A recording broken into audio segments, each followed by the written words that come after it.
Hi, I'm Ellisha Humphrey Fry. I am so grateful to be here today to share part of my story with you. I'm going to begin with reading a verse from John 6:16 through 21. When evening came, his disciples went to the lake, where they got into the boat and set off across for Lake Capernaum. By now it was dark, and Jesus had not yet joined them. A strong wind was blowing, and the waters grew rough. When they had rowed about 3 or 4 miles, they saw Jesus approaching the boat, walking on water, and they were frightened. But he said to them, "It is I. Do not be afraid." Then they were willing to take him into the boat, and immediately the boat reached the shore where they were heading. I felt like this scripture really spoke to me regarding my story. Back in 2012, soon after I got married, I decided that I wanted to start having children of my own. I had a stepdaughter at the time from marriage, and I started trying naturally to conceive.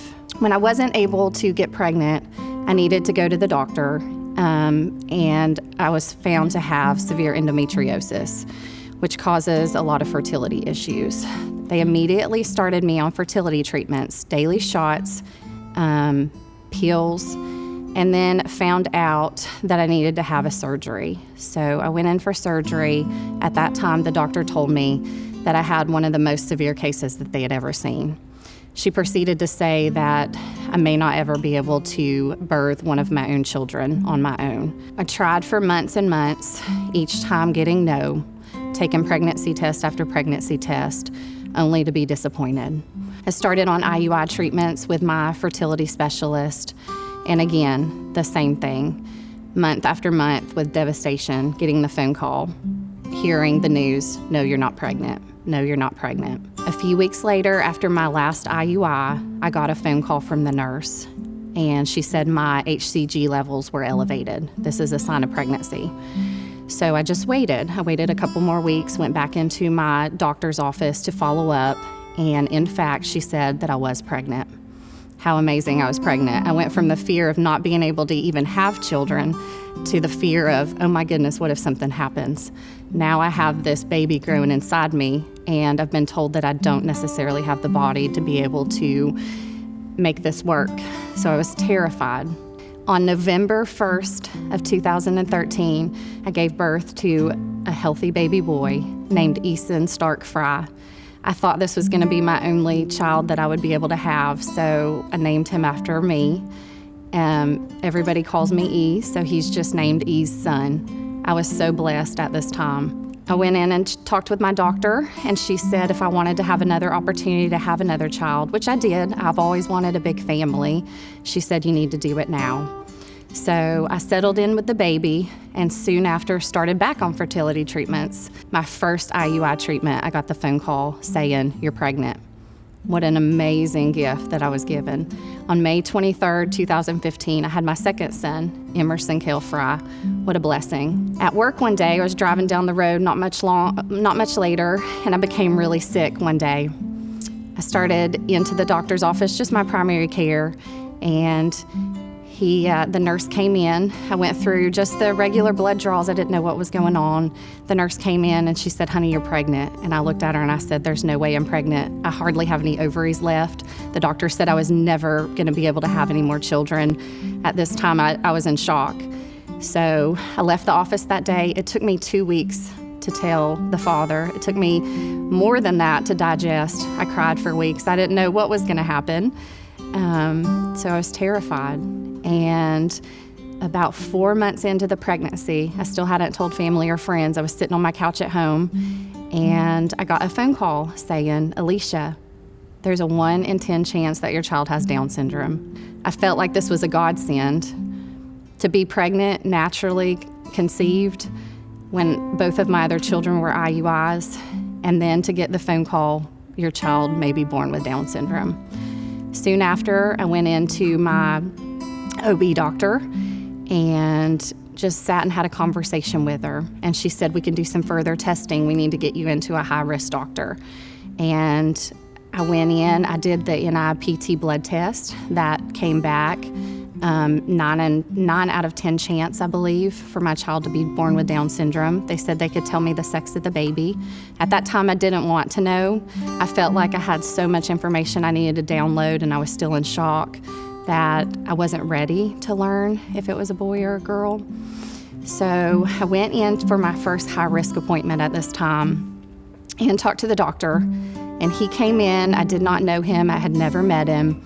He does this day in and day out, and very scientifically told me, your child may not have a good quality of life, may not ever walk, may not ever talk.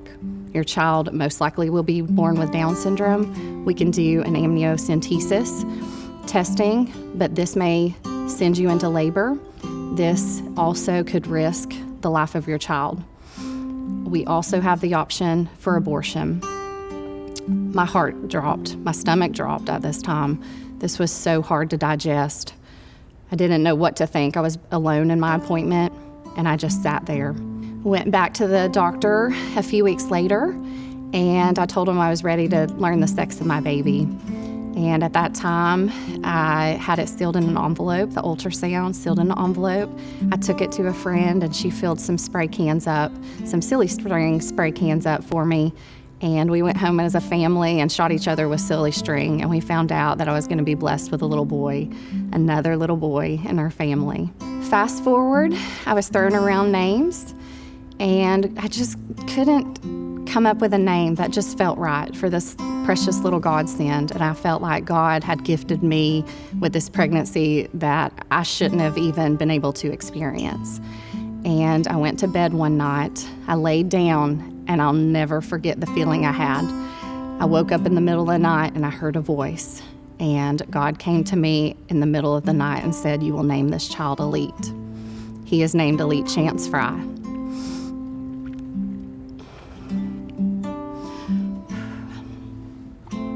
Fast forward a little bit forward. Elite's due date was January 1st of 2017. I went into labor on December 19th, about 6 days before Christmas of 2016. I went into the hospital. My heart rate was dropping. Elite's heart rate was dropping. I was absolutely terrified. I wasn't worried about me, but I was worried about my child. I didn't know at the time, but all hands had to be on deck. There was about 10 doctors, 10 different specialists in the room. I went into labor, and as soon as I had Elite, I could tell the look on his face. I could tell that my child was blessed with Down syndrome, and the nurses swept him away, and I couldn't hear him. I couldn't hear him cry like I did my other two when I had them. I had decided to do all natural births, no epidurals, no pain medicine for all three of mine. I just wanted to be like God intended us to do. And so I could see and feel everything that was going on. I'll never forget the terror that I had. And as I was watching everyone gather around him and all the nurses and doctors as they worked on him, and I couldn't understand why I couldn't see him or hold him yet. The doctor came in that day and he sat on the bed beside me and he said, your son does have Down syndrome. He said, and the only one that's going to hold him back is you. And from that point on, I decided I'm going to read every single thing that I can. I'm going to teach myself. Elite has been such a blessing in my life and my boys' lives. And I tell everybody that he is the hand of God. We celebrate him daily. We celebrate the little things that most people take for granted. He's in physical therapy. He's in speech therapy. He's in occupational therapy. He works harder than anybody I've ever met. On Christmas Day, when a little after his third birthday, he stood up on his own for the first time. He wore ankle braces. The doctors didn't think that he would be able to stand, be able to walk. He walked with a gait trainer. He stood up on his own. I have the video. I was actually able to capture it on video, and one of the proudest moments of my life. 3 years and about 3 months, he took his first steps. Today, he walks, he talks. He can talk to you in sign language. He can pronunciate some great words. He's just a cool little boy. And if you haven't had the chance to meet him, please take some time and meet Elite. You'll be so impressed and blessed just by seeing him.